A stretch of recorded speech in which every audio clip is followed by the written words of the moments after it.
morning, everyone. This is Dan O'Sullivan with your Bucks Island Area Fishing Report for Saturday, August the 16th. Hey, we got to have our usual crew here. We got Tom, Lee, Gentry, and Tracy going to join us. We're going to talk a little fishing all over the state of Alabama.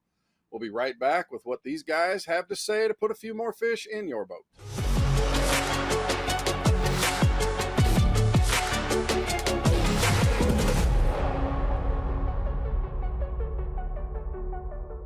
Hey, we got our good friend Tracy Robinson joining us. He's been getting ready for some tournaments, but he's been staying in touch with Logan Martin and Lay Lake, keeping abreast of what's going on over there. Tracy, let's start at Logan Martin again today. What's happening there? Yeah, Logan's still fishing okay down there. Had a little bit cooler weather there come through in the past week and dropped the water temps just a little bit, but not enough that I saw anything change as far as the fishing patterns go. The bite's still better early in the morning and late in the day. Some top water activities, spook, whatever you like to throw on top. There's lots of schooling activity that you'll see from, I can't say one end of the lake to the other, but at least from the Lincoln Landing to the lower end dam, I've seen busting shad and schooling activity, from one end to the other right there. And most of it's out there kind of closer to the river, just on the river flats and 4 to 6 foot of water. But if you'll just get out there and just kind of keep your eyes peeled and just look for that fish activity, schooling activity, you can catch the fish in those. Still your summertime patterns going on, your deep crank, 12 to 16 foot crankbaits on the hard bottoms, dragging jigs, Carolina rigs on those long tapering points. You can still catch fish just on your traditional, summer patterns. But for me, I like running around right now just chasing these schooling fish while they're doing their thing and bunched up by the hundreds. Yeah. What about, are you seeing striper mixed in there, or the bluegill still up shallow? Is that what you're seeing? Still seeing the stripers in there, and you'll see a mixture of both. But almost every time that I've caught the stripers, the bass have been in there with them. All right, especially them big spots out there suspended. What about Lay Lake? What are we seeing out of there? Lay's still fishing okay down there. The weights have dropped off a little bit. The afternoon tournaments, 3 fish for 10 or 11 pounds. The full day tournaments, 17, 18 pounds, where we were seeing some, 20 plus pound bags coming in. I guess that's just, the dog days of summer hit and it just kind of slowed down. Most of the action is kind of similar to what we talked about at Logan, that they're biting pretty good first thing in the morning. Run to your favorite grass patch, run to your favorite, shallow flat, and throw your top water baits and try to get 1 or 2, quality fish early. And then it turns into a little bit of a grind, whether you're fishing the timber with swim baits or vertical jigging or chasing the bait fish around with the forward facing. It's just got a little bit tougher. It's summer fishing though. I guess about all you can say. Not a ton of docks on Lay, so that's not one of your bigger patterns. There's a few, but not like some of your Weiss Lake and some of your other lakes. So that's kind of not really a player so much there. So it's a grind. I don't want to paint a picture that's really easy, but you can catch fish. Tracy, as always, brother, we appreciate everything, all the insights. We'll talk to you again next week, my friend. Hey, we're joined by Gentry Gordy again. He's going to talk a little bit of Lake Martin and Jordan Lake fishing. Gentry, you pick where you want to go first. Your time, brother. Yeah, we'll start at Martin again, Dano. We're kicking a dead horse, man. It's a night bite, buddy of mine, man, they've been on a tear up there on, winning those little night derbies and with some good weights and, and it's still just the deeper green lights. And talking to some of the other guys up there, they're getting bit in the afternoons, leading up to dark, with a buzz bait, a little jig around some shallow brush and stuff like that late in the afternoon. And they say the night bite's real good, but there's a window, between like midnight, 2 o'clock, they can't get bit. So they're really having to find those fish, up until midnight. But knowing the right lights, which ones to hit, go a long way. Other than that, though, your morning bite, your buzz baits and stuff still working, and you can get bit on your deeper brush piles. But the water cooled off a little bit. But, with this weather, the heat we got coming back, it's going to heat back up, probably make it a little tougher than it has been. Yeah, and I guarantee you those bluegill and probably even crappie are up there around those lights too. So if people are looking for that bite, they'll probably find it. White bass out there schooling, I'm sure. Okay, Jordan Lake, what's Oh yeah, happening there? Jordan, and a lot of the same, Dano. Like I said, I think the water's going to warm back up. We had some rain down here um, for a few days. Got some good rain. I don't know if Jordan got it. I didn't get a chance to go up there. But if they did, look for the water to be running. Of course, that's key. But it's still going to be the mouths of your pockets, your channel swing, stuff like that. Anything like a creek channel that swings in next to the mouth of a little pocket or something with a big crankbait and a big worm, still catch some fish. And we've talked about it. You've got to have that top water plug ready. They're schooling, but it's quick. Are you seeing bluegill beds there? Are you seeing crappie fishermen out, or is it still you're just going to be looking for schooling fish and find some bass? Yeah, and I think so. I've seen some brim beds on Jordan, and I thought with this last full moon, you would see the white dots on my 360. That's what I look for. Haven't really seen them on some. They could be on some deeper brim beds that I didn't find. But the bass still use those brim bed areas, whether the brim run or not, as ambush points, just because it's a different bottom. You know what I mean? It's a cleaner bottom. So even if you see them without the brim beds on them, still throw to them.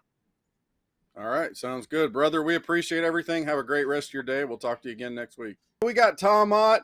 He's out here going to talk a little bit of Guntersville fishing. He's standing in front of that Mercury engine and his power poles because he's not on the water today. He's got more important things to do, which is record fishing reports. Tom, what's going on Guntersville? There you go. I tell you, Dano, it's it's still better than average fishing, but it's obviously slowed down a little bit. But what really has helped things here this past week, we had a little bit of cool weather, which I don't know that it affected as much as I was hoping it would, but the movement of water upriver, we've been getting some steady water flow through there, and it kind of makes the fish a lot more predictable anyway, as far as being able to pick the ones and twos off and things like that. You can still go out there and catch, 10, 12 keepers or something along those lines in a day, but I was able to do that last week and just bounce a lot of locations because the current was moving so quick. And they're pulling a good bit of water this weekend. It's a good time to get out there and just practice your skills with some of those deeper diving crankbaits, or as Lee likes to call it, the cheater rig. The Carolina rig was probably the most productive, along with, a big jig as well. But, in those heavy current situations, you're just going to have to upsize in your weight. And just be a little bit patient. But when you see those fish, you're definitely gonna at least you're around them, and the chance of catching a big fish is pretty good. Because you're on isolated little spots, but that's where the current's got those fish set up, just in little, facing upriver current little situations with a little break, looking for bait fish, and generally you'll find the bait fish around those top areas. So. It's been kind of challenging this summertime, but it's Guntersville and it's fishing. Well, I tell you what, I know people give it a bad name, but ain't nothing wrong with a little 2-plunk rig. That Carolina rig will put something fish in the boat. Absolutely, Dano. Absolutely. I mean, it only holds the largest heavy 4-day weight record in Bassmaster history, so it's a great rig to put some big ones in the boat for sure. What about the schooling fish? Are you seeing any of that? There's bait fish up. Absolutely. I know that you're seeing little clouds of them. Striper, anything? Absolutely. A lot of schooling activity. I think that it subsided a little bit with the heavy current last week. This week it's picked up a good bit, especially in your bends of your creeks, bends in the river. A lot of backwater areas that are just off the river. I say backwater, backside of the river channel, but there's a lot of schooling activity. If you get on the right school, you can catch a lot of fish real quick. But the majority of them, still are in that 3-pound range. A lot of fun. The stripe are still out there and mixed in with them as well. Generally, if you see the stripe, the bass are below them somewhere, and it's just difficult to get your bait down there, but still fun to catch. Brother, we appreciate everything. We'll talk to you again next week. Hey, we got Lee Pitts going to talk a little Neely Henry and Weiss lake fishing. Lee, let's start at Neely Henry. That seems to get shortchanged. We talk Weiss so long. It's about the same as last week. We still got good water. When I say that, the water's up. How I like it. You still got a little bit of a grass bite. Um, Water temperature, you're looking mid 80s, so mid low 80s. So everything's looking pretty good. I know that we got a little bit of stain coming down. We've had some pretty good rain up around Georgia. Some of the fields up our way, and that mud's going straight on down to Neely too. But little stain, more of it's upriver. The bite has been the dock bite's been good. The grass bite in the morning has been pretty good. Still, once the sun gets up, you got to find that shade. You got to kind of slow down a little bit. The worm bite's been good. The small creature baits, things like that. I hadn't heard of much topwater action. Um, even with some cloud cover in the morning, the topwater bite is kind of slowed down a little bit. But you can still punch a jig in there, swim a jig, throw a spinner bait and kill it off some of the grass early, and then just go to your docks and get on some of that wood. Um, is the big jig thing, or are we having to kind of scale down maybe on some of this stuff now? Just like with your plastics, you got to downsize a little bit, and look Gotcha. for the thicker stuff. That seems to be the key. Get something that's got some shade on it, got plenty of cover where they can just kind of tuck up in there and not have to do a whole lot. Yep. And right now, baby D bombs and stuff like that, looking at that baby bluegill colors and stuff like that are good. All right. I know there's some bait fish activity on the surface, little clouds. That's got to be affecting everything, including up at Weiss. What's going on up there right now? You know, this week, a couple of times I went, especially with the Chattooga River, I went across it about breaking daylight, and there's more bait than I've ever seen. I mean, it's everywhere. I don't know. A lot of the places that I could get out there on the main Coosa at Weiss and maybe just kind of vertical with a jigging spoon or a little George or something with some speed on it and catch white bass and keep people happy with a white bass and mixture of stripe, they're gone. I don't know if it was the water temperature dropping a little bit, but all week I've been looking for those big schools that I was seeing in that 12, 14 foot of water off the edge of the river, and I think they've all went back shallow.